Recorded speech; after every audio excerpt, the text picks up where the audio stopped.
एक बार की बात, मंगलू राम भटकू राम दोनों पैसा कमाना चाहते थे। घूमते घूमते एक अच्छे वन में पहुंचे। देखा यहाँ भी बहुत हरी हरी घास है, बढ़िया, दोनों तरफ खुला हुआ। बोले यहाँ देखो प्लाट सस्ता मिलेगा, ऐसा करते हैं क्या? बोले यहाँ की जमीन मैं ले लेता हूँ। ठीक, तुम क्या करोगे? बोले मैं यहाँ बागवानी करूंगा। बागवानी करोगे? हाँ, यहाँ हम फल उगाएंगे, घास उगाएंगे, सब्जियां करेंगे। बोले ठीक, ये तुम्हारी बागवानी रही। सुनो मंगलू राम, इस तरफ हम भैंस बकरियां और गौ पालन करेंगे सब। बोले बड़ी अच्छी बात है, दोनों दोस्त साथ भी रहेंगे, खाएंगे पिएंगे, मौज करेंगे और एक साथ रहेंगे, बड़ी अच्छी बात है।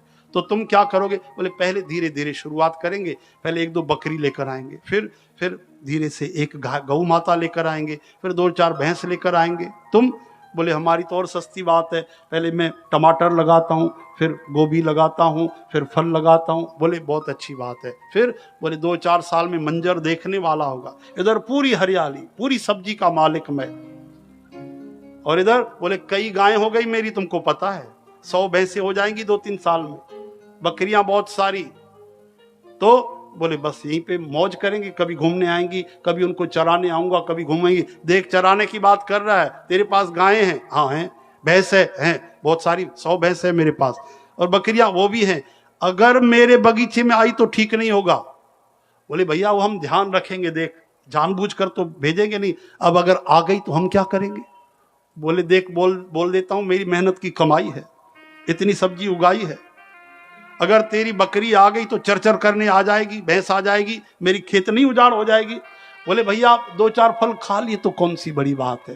बोले देखिए ये दोस्ती यारी धंधे में नहीं चलेगी, अगर तेरी कोई बकरी आई तो मैं बता देता हूँ ठीक नहीं होगा, कोई भी अगर भैंस बकरी आई तो लड़ाई झगड़ा हो जाएगा। बोले आ गई तो क्या कर लेगा? है बड़ा खुद को मंगलू राम कोई पहलवान समझता है। मंगलू राम को गुस्सा आया, डंडा उठाया, एक लाइन खींच दी। बोले इस तरफ मेरी बागवानी है, ये मेरा बगीचा है, देखो घुसे तेरी भैंस। बोले ऐसी बात, ये मेरी 100 भैंस में से एक भैंस निकली। और दूसरा डंडा लेकर आया, कौन? अटकू राम, और उसने डंडा उठा के उसके जो एक लाइन खींची थी उसके अंदर ऐसे एक लाइन खींच दी। बोले मेरी भैंस गई तेरे बगीचे में।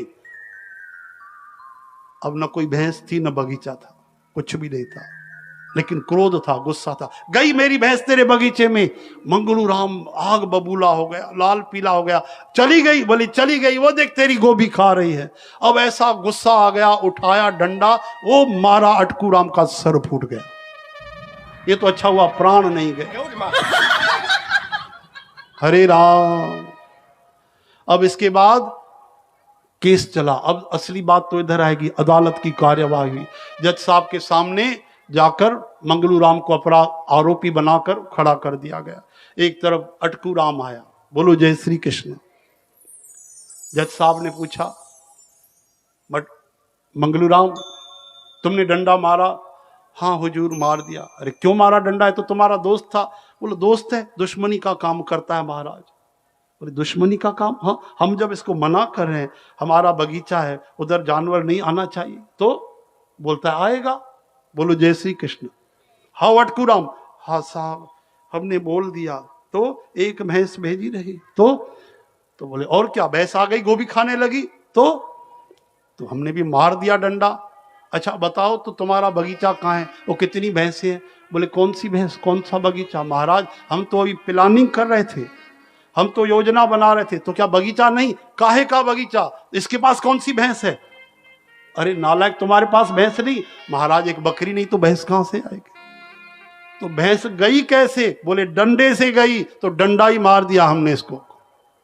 जज साहब ने सर पकड़ लिया, अरे मूर्खो, न बगीचा है न भैंस है, हाँ फिर भी तुम्हारा दिमाग छूटा है, जो बेचारे अटकू राम का सर फूटा है। बोले कैसे हुआ? बोले बोलत बोलत बदह विकारा, ज्यादा बोलने से ऐसे विकार बढ़ते हैं, ऐसे झगड़े होते हैं। हरे राम हरे कृष्ण, हे हरि, श्री कृष्ण गोविंद, हरे मुरारी, हे नाथ नारायण वासुदेव।